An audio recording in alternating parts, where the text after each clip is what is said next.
Hello बच्चों, चलिए प्रश्न को पढ़ते हैं। निम्नलिखित समाकलों के मान ज्ञात कीजिए।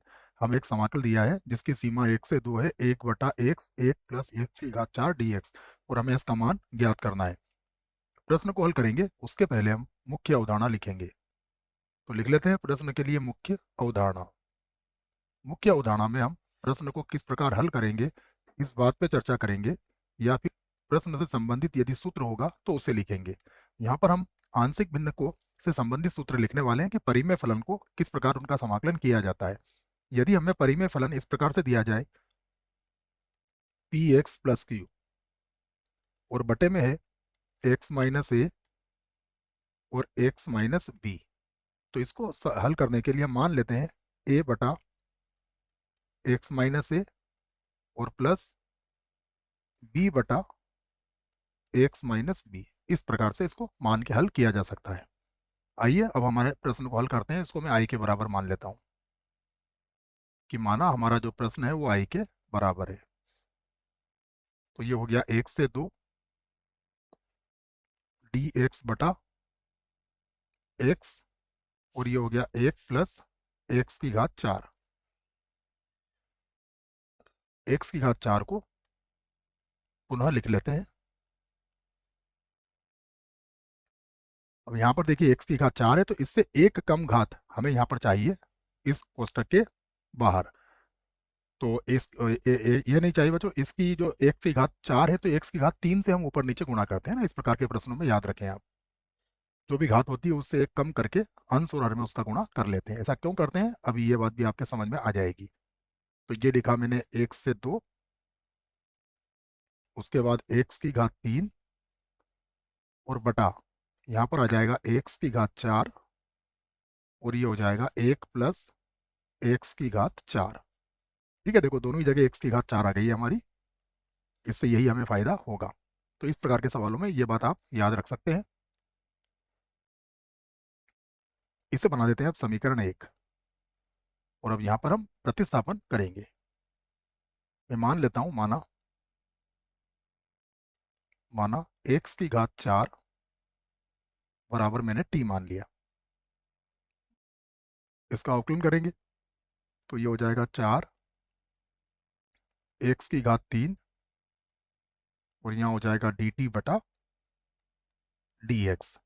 तो एक्स की घात 3 डी एक्स, देखिए किसके बराबर हो जाएगा, ये होगा 1/4 डी टी के बराबर होगा। अब सीमाओं को बदल लेते हैं। सीमाओं को बदलेंगे तो सबसे पहले सीमा क्या रखना है हमें, x बराबर 1, पहले 2 रख लेते हैं, कोई बात नहीं। तो x बराबर यदि 2 रखते हैं, 2 पर देखिए t का मान क्या हो जाएगा, हमने x की घात 4 को माना है तो 2 की घात 4 कितना होता है, 16। तो ये हो जाएगा 16। उसके बाद x बराबर 1 पर t बराबर कितना हो जाएगा, 1 ही रहेगा। अब हम समीकरण नंबर 1 का प्रयोग कर लेते हैं। तो समीकरण 1 से, जिसको हमने समीकरण नंबर 1 बनाया था, आई बराबर क्या हो जाएगा, देखिए सीमा होगी 1 से 16। उसके बाद अगर आप ध्यान से देखेंगे तो एक्स की घात 3 डी एक्स, ये डी टी बटा 4 के बराबर है। तो ये हो गया डी टी बटा हो गया 4, यहाँ पर आ जाएगा टी, टी आएगा, ठीक है ना, इसको हटाते हैं अभी, और ये हो जाएगा 1 प्लस टी। ये दो मान आ गए हमारे पास, 1 प्लस टी हो गया। अब हम इसको आंशिक भिन्न की सहायता से आसानी से हल कर लेंगे। यहाँ लिख दिया मैंने डी टी। अब इसको फिर से मुझे समीकरण बनाना पड़ेगी, तो मैं इसे समीकरण 2 बना लेता हूँ, और फिर से लिखता हूँ माना माना 1/टी और t+1, ये किसके बराबर है, ये बराबर है a/t प्लस b/t+1, t+1 के।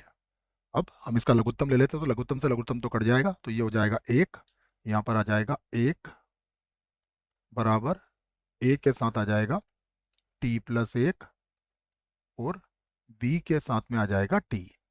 अब हमें a और b के मान ज्ञात करना है। तो a और b के मान ज्ञात करने के लिए हम क्या तरीका अपनाते हैं, सबसे पहले t का मान 0 रख लेंगे। तो t बराबर 0 पर ये हो जाएगा 1, ये हो जाएगा a।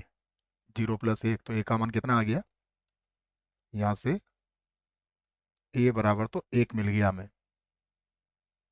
अब अगला मान निकालने के लिए t का मान कितना रख लें, -1 पर। अगर -1 रखेंगे तो ये होगा 1, ये मान 0 हो जाएगा और यहाँ आ जाएगा माइनस का b।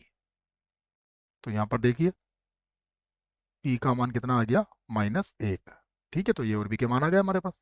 अब हम पुनः i बराबर लिख लेते हैं। तो यहाँ लिख लेते हैं हम पुनः, या फिर समीकरण नंबर 2 से भी लिख सकते हो आप। देखिए i बराबर, सबसे पहले 1/4 को अलग कर देंगे।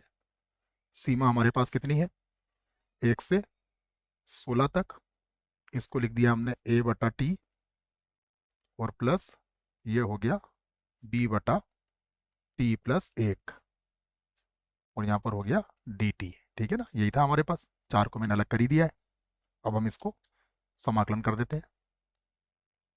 तो i बराबर 1/4, a का मान रख लेते हैं, उसके बाद समाकलन करेंगे।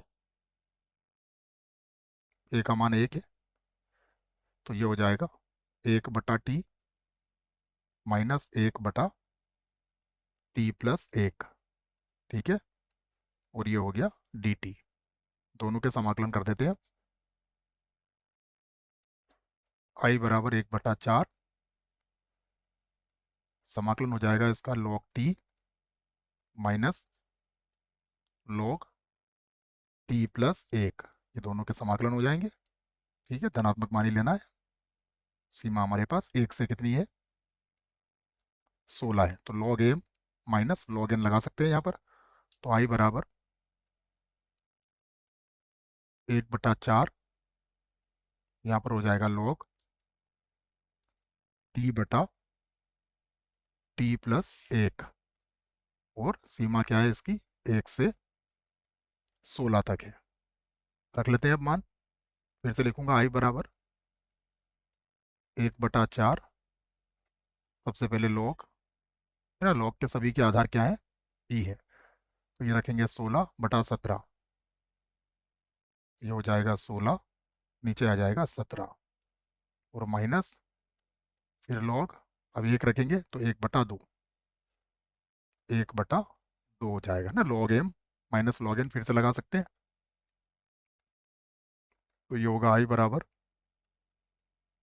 1/4, फिर से हो जाएगा log, ये तो होगा 16/17 और बटे में 1/2 आएगा, तो ये 2/1 हो जाएगा। ठीक है ना, 16/17 और बटे में आएगा 1/2, तो 2 पर चला गया। तो i बराबर 1/4, यहाँ पर हो जाएगा log 32/17। तो ये प्रश्न का उत्तर होगा। ये हमारे प्रश्न का उत्तर है। आशा करता हूँ बच्चों प्रश्न का उत्तर अच्छे से समझ में आया होगा। धन्यवाद।